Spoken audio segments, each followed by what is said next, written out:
In this lesson, we discuss hybrid encryption, which combines the use of RSA and AES.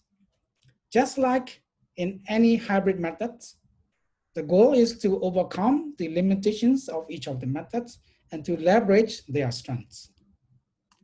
And before we talk about hybrid encryption itself, let us look at their strengths and weaknesses of RSA and AES. We discussed that AES, when we are using AES encryption, the key has to be shared between the sender and the receiver. And that key has to be shared somehow over a secure channel. And so far, we haven't discussed about how can we establish or how can we achieve such a secure channel. And by using this hybrid encryption methods, you will see that this is a way to achieve such a secure channel. That means the shared secret key need not be exchanged over a physically secure channel. Instead, we can exchange the key over a logically secure channel.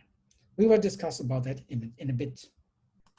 And if we look at the strength of RSA, different from AES, it doesn't need to exchange the shared secret key over a secure channel. Instead, it is just public because anybody who wants to send a confidential message to the recipient, that party only needs to encrypt the message by using the recipient public key, which is public. In this way, it achieves scalability in terms of key management and distribution because each party only needs to have one pair of key, public key and private key, whereas in AES, it needs to have a distinct key for each pair of sender and receiver, which may become unscalable if there are many pairs of sender and receiver. On the other hand, we also discuss about the limitation of the RSA because of the large size of key, which range from 2040 bits and even bigger than that. As a result, the computation is much slower compared to the AES computation. And also, more importantly, the size of the message that it can encrypt by using RSA is much smaller than the size of the message that can be encrypted by using AES. Basically, just take note that in AES, there is no size restriction in terms of the size of the message that can be encrypted, whereas in using RSA, the size of the message that can be transmitted, that can be encrypted, is smaller than the size of the key that you use. So as a result, both have strengths and a weakness, and by using hybrid encryption, we are trying to address their limitations and leverage their strengths. So our aim here is we want to make the computation as fast as the AES, and also we want to be able to encrypt the large size data just like AES without using any secure channel, just like RSA. How can we achieve that? Before we discuss about this, we need to define the mathematical notation again, because here we are using two kinds of encryption, AES and RSA. So we need to make we need to define the proper notation first to make things clear. So in the case that you are confused when we discuss the hybrid encryption in the upcoming slides, please come back and refer to the notation that I'm using here. So as I shown here, this notation refers to the AES encryption with key K. This notation refers to the AES decryption with the key K. And this notation refers to the RSA encryption with public key, E and N, and this refers to the RSA decryption with private key, D. Now, let's start.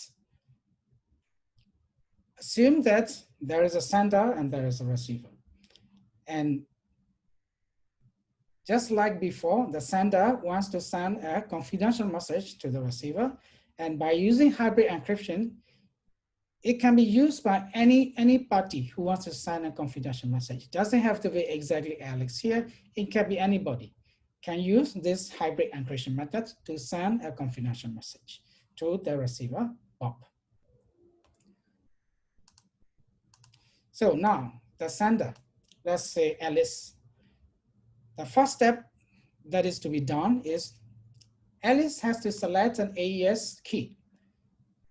So take note here that in this, when we are using hybrid encryption, this AES key does not need to be kept secret forever. In fact, it only needs to last for a particular session or for a particular exchange of information. Sorry, let me rephrase. It only has to be kept for a particular session that is taking place. Once that session is over, at least the sender can discard the AES key without having to keep the shared secret key anymore. So Alice generates the AES key randomly, also called session key, and she used that key to encrypt the confidential message that she wants to transmit. And take note that this P can be as big as it big as it needs. There is no size restriction since we are using AES encryption. So let us denote this small little red box as an envelope that Alice wants to send. So in this envelope, there is two compartments. In the first compartment is an encrypted message P by using the session key K. And the outcome is a ciphertext C1.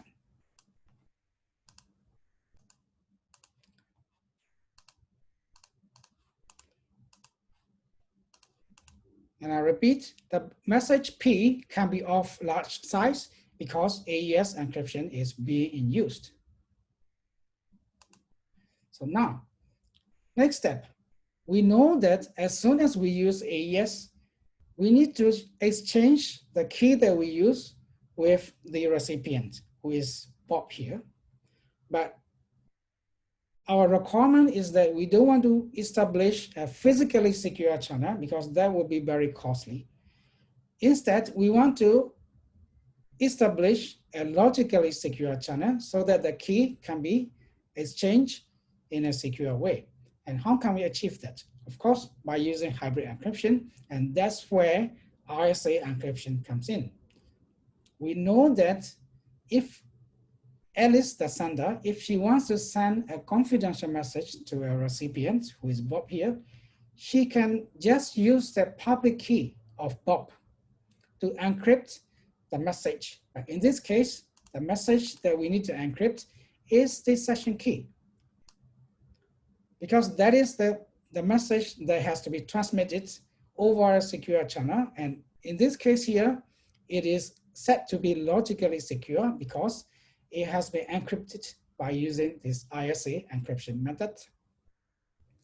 And it is secure because only the Bob, the recipient, who has the corresponding private key can decrypt the encrypted message, which is the session key K. So let us go through this. So next step, in this envelope, in the second compartment, Alice will encrypt the session key that she generated earlier in the previous slide. Let me go back there.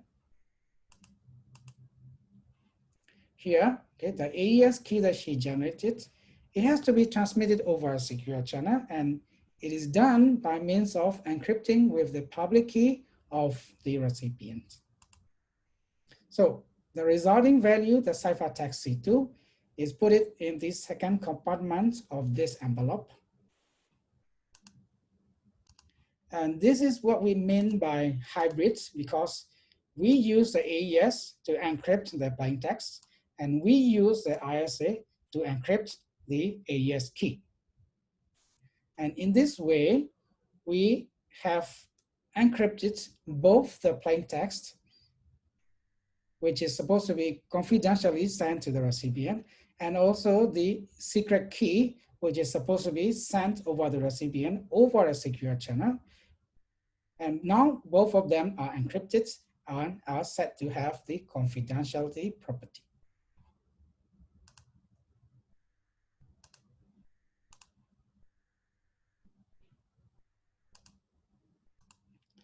And in this way, Alice, the sender, was able to share the session key K with Bob by means of encryption over RSA. And that is what we mean by a secure channel, which is, in fact, is a logically secure channel, which is not the actual physical channel. Because the physical channel, we are still assuming is to be a public channel, which can be intercepted by any third party who is listening to the channel. But over the public channel, we are establishing a secure, logically secure channel by means of RSA encryption and AES. So once we have encrypted, the resulting envelope can be sent containing the ciphertext C1 and C2 over to the recipient, Bob, over the public channel. Now, assume that Bob has received the envelope containing C1 and C2. He needs to decrypt back to read the plain text message. After all, that is the goal of this hybrid encryption anyway. But before he can decrypt to get back the plain text, he has to do something first, which is he needs to get the share secret key K, which is encrypted by using the RSA.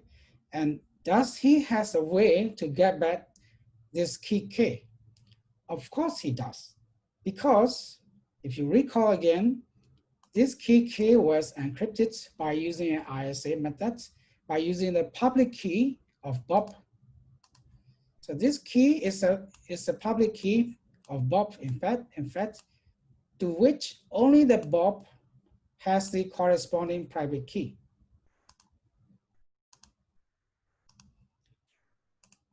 So only Bob has private key. That actually means only he can decrypt C2 to get back the AES key, which is K, right? So that is the first step that he will do. He will decrypt ciphertext 2 by using RSA decryption method, by using his own private key, and he will get back the session key K. But of course, once he has obtained the key K, the next step, it shouldn't be hard to imagine what would be the next step, right? So in the next step, he simply needs to use the decrypted session key, AES key, to decrypt ciphertext C1, which will give Bob the plain text message, which is the message, the confidential message that was sent by Alice the sender. So overall, this is called a hybrid encryption method, hybrid encryption and decryption method, to be more precise, in which the third party, the attacker Mallory, cannot read the message. Even though he may be able to intercept the message, he will have no means to be able to decrypt to get back the original plain text message, because everything was in ciphertext format, and only the Bob, the recipient, will have the means to get back the original plain text message. So this is called hybrid encryption methods. And thank you for listening. See you next time. Bye-bye.